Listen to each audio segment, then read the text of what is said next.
subversion. That is a phrase that I'm afraid some Americans don't fully understand.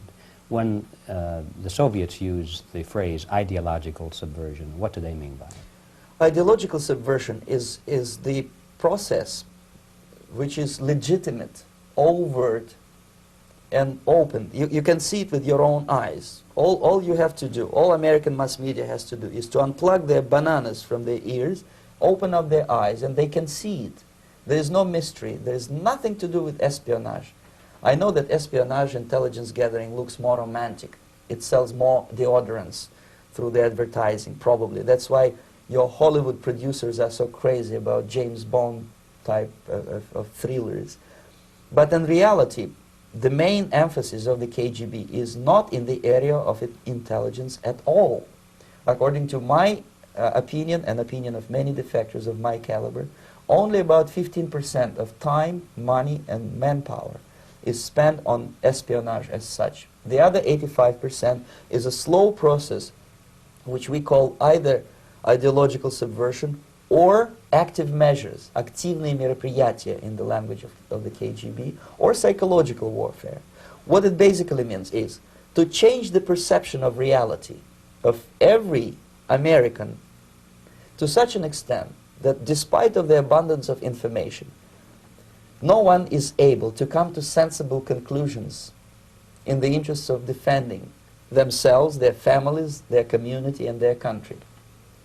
It's a great brainwashing process which goes very slow, and it's divided in 4 basic stages. The first one being demoralization. It takes from 15 to 20 years to demoralize a nation. Why that many years?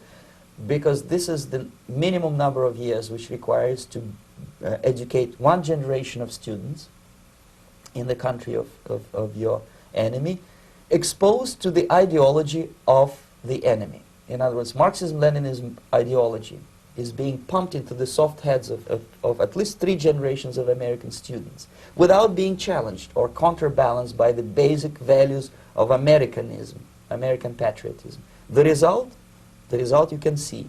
Most of the people who graduated in the 60s, dropouts or half-baked intellectuals, are now occupying the positions of power in the government, civil service, business, mass media, educational system. You are stuck with them.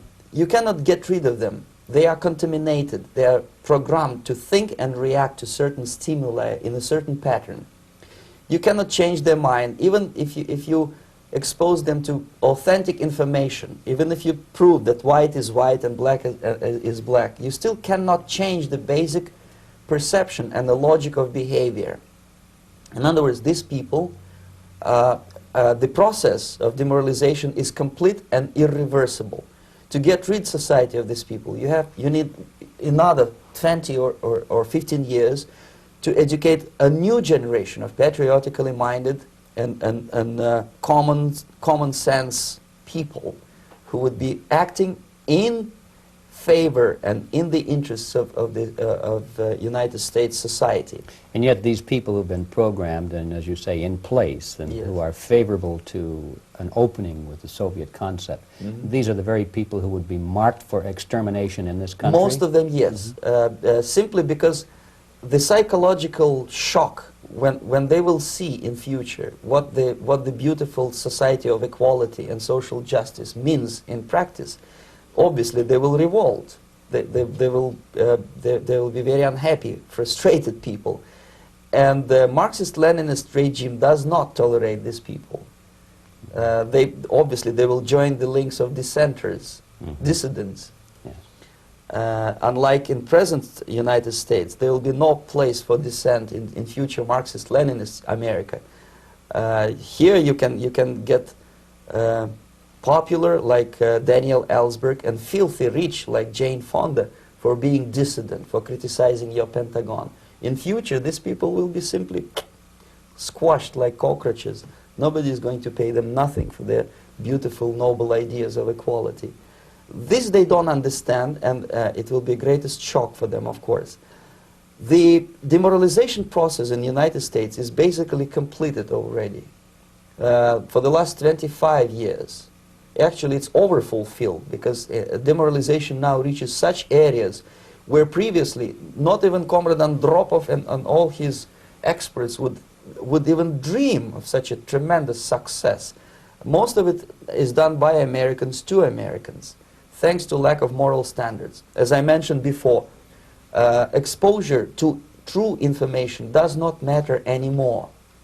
A person who was demoralized is unable to assess true information. The facts tell nothing to him.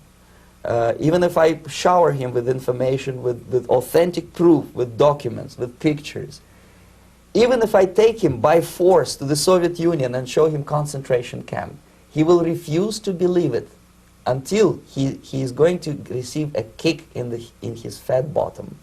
When a military boot crashes his, then he will understand, but not before that. That's the tragic of the situation of demoralization. So basically America is stuck with demoralization, and unless, even if you start right now, here, this minute, you start educating new generation of Americans, it will still take you 15 to 20 years to turn the tide of ideological perception of reality back to normalcy and patriotism. The next stage is destabilization. This time, subverter does not care about your ideas and the patterns of your consumption. Whether you eat junk food and get fat and flabby, it doesn't matter anymore. This time, and it takes only from 2 to 5 years to destabilize a nation, what matters is essentials: economy, foreign relations, defense systems.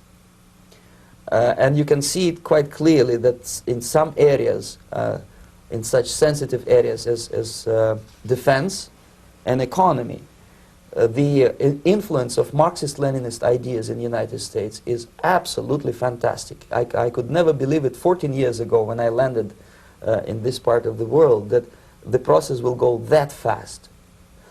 The next stage, of course, is crisis. It may take only up to 6 weeks to bring a country to the verge of crisis. You can see it in Central America now.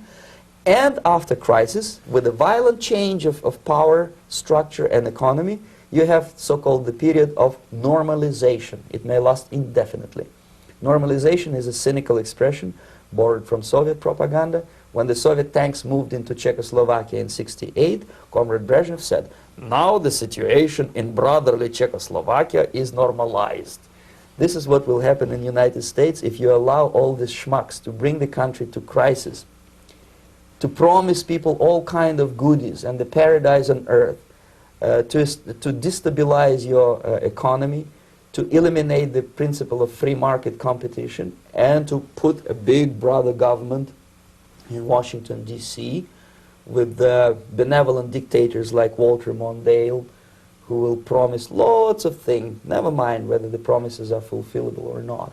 He will go to Moscow to kiss the bottoms of new generation of Soviet assassins. Never mind, he will create false illusions that the situation is under control. Situation is not under control. Situation is disgustingly out of control.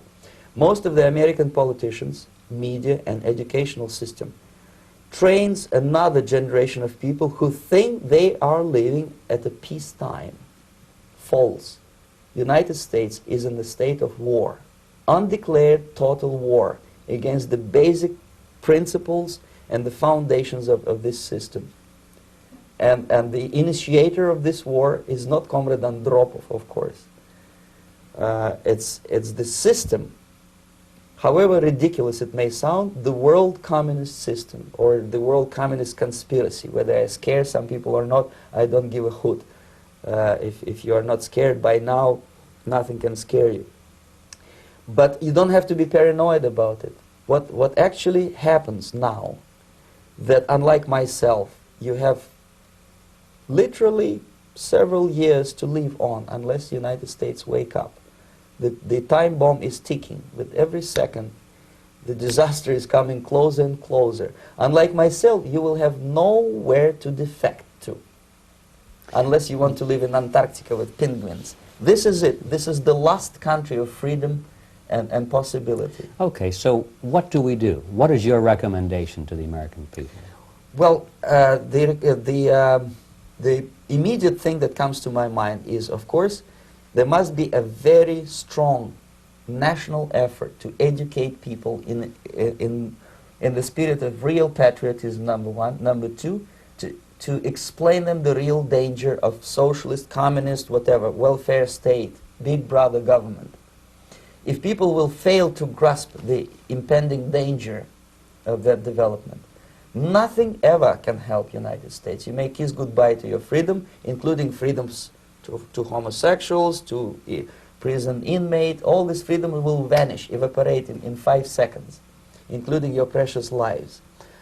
The second thing, the moment at least part of United States population is convinced that the danger is real, they have to force their government. And I'm not talking about sending letters, signing petitions, and all this beautiful, noble activity.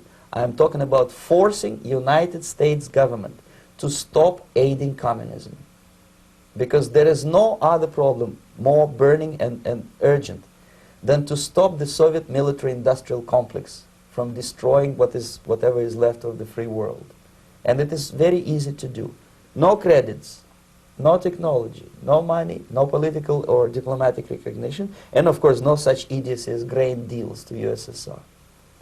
The Soviet people, 270 millions of Soviets, will be eternally thankful to you if you stop aiding a bunch of murderers who sit now in Kremlin and whom President Reagan respectfully calls government. They do not govern anything, least of all such complexity as the Soviet economy. So basic, two very simple, maybe too simplistic answers or solutions, but nevertheless they are the only solutions. Educate yourself, understand what's going on around you. You are not living at the time of peace. You are in a state of war, and you have precious little time to save yourself. You don't have much time, especially if you are talking about young generation. There's not much time left for convulsions to the beautiful disco music. Very soon it will go, just overnight. If we are talking about capitalists or wealthy businessmen, I think they are selling the rope on which they will hang very soon. If they don't stop, if they cannot curb their unsettled desire for profit, and if they keep on trading with the monster of the Soviet communism, they are going to hang very soon. And they will pray to be killed, but unfortunately they will be sent to Alaska probably to manage industry of slaves. It's simplistic. I know it sounds unpleasant. I know Americans don't like to listen to things which are unpleasant. But I have defected not to tell you the stories about such idiocy as microfilm, James Bond type espionage. This is garbage. You don't need any espionage anymore. I have come to talk about survival. It's a question of survival of this system. You may ask me, what is it in for me? Survival, obviously, because unlike, as I said, I am now in your boat. If we sing together, we'll sing beautifully together. There is no other place on this planet to defect to.